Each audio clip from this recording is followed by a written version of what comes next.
امریکی فوج پر حملہ جنگ کے دوبارہ آغاز کا جواز بن سکتا ہے۔ امریکہ ایران مذاکرات اچھے انداز میں آگے بڑھ رہے ہیں۔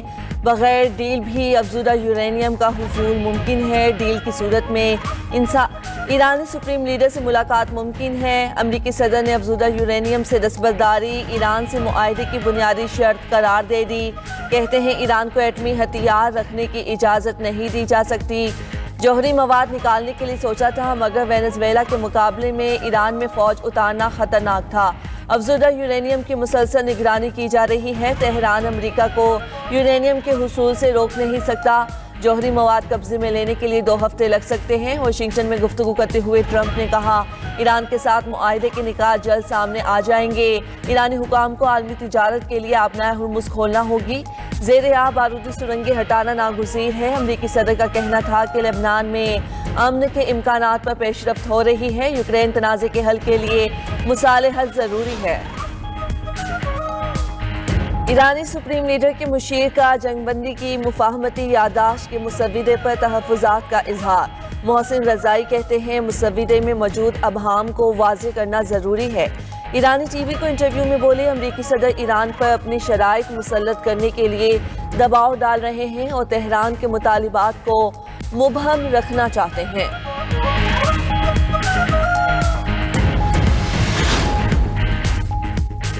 ایران اور روس کے درمیان جوہری شعبے میں تعاون کے لیے $25 ارب کا معاہدہ طے۔ معاہدے کا مقصد تہران کے ایٹمی ڈھانچے کو وسعت دینا ہے، جس سے دونوں ممالک کے درمیان اسٹریٹجک تعلقات مزید مضبوط ہوں گے۔ ماسکو میں منعقد آن لائن کانفرنس میں ایرانی روسی حکام اور ماہرین کی شرکت۔ ایرانی سفیر کاظم جلالی کا کہنا تھا کہ ہرمز منصوبہ اور بوشہر نیوکلیئر پاور پلانٹ کی تصحیح پرامن ایٹمی توانائی کے شعبے میں ایران اور روس کے درمیان 2 طرفہ تعاون کے اہم منصوبوں میں شامل ہیں۔ روسی صدر نے پاکستان سے متعلق بھارتی صحافی کا سوال غلط قرار دے دیا۔ پاکستان کی اہمیت اجاگر کرتے ہوئے کہا، پاکستان ایک بڑا اور خود مختار ملک ہے جس کی حیثیت اور اہمیت کو نظر انداز نہیں کیا جا سکتا۔ پاکستان کے چین سمیت متعدد ممالک سے کثیر الجہتی تعلقات ہیں۔ پاکستان کو صرف کسی دوسرے ملک کے تناظر میں دیکھنا درست نہیں ہوگا۔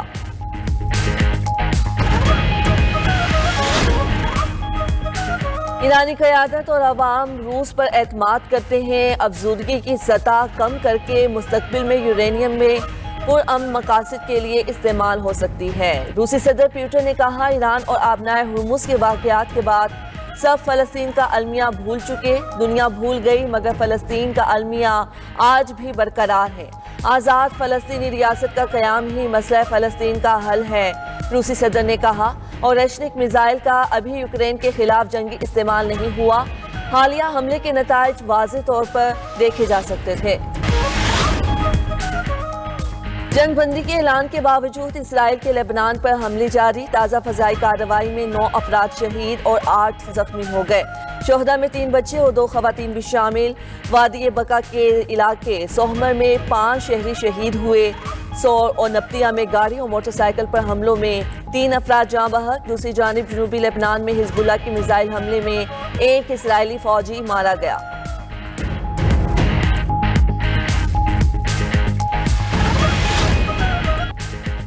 یوکرینی صدر کا روسی ہم منصب کو کھلا خط۔ جنگ بندی پر آمادگی کا اظہار، براہ راست ملاقات کی خواہش بھی ظاہر کر دی۔ جنگ کے خاتمے کے لیے براہ راست مذاکرات کی پیشکش۔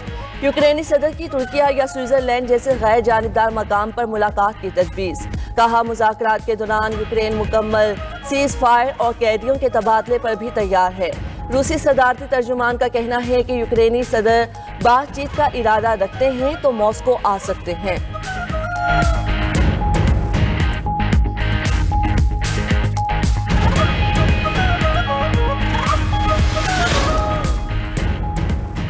روس قیام امن کے لیے یوکرینی صدر اور نمائندوں سے معاہدہ کرنے کو تیار۔ روسی صدر کا جواب سامنے آ گیا۔ ولادیمیر پیوٹن کہتے ہیں، قابل قبول معاہدوں کا امکان رد نہیں کیا جا سکتا۔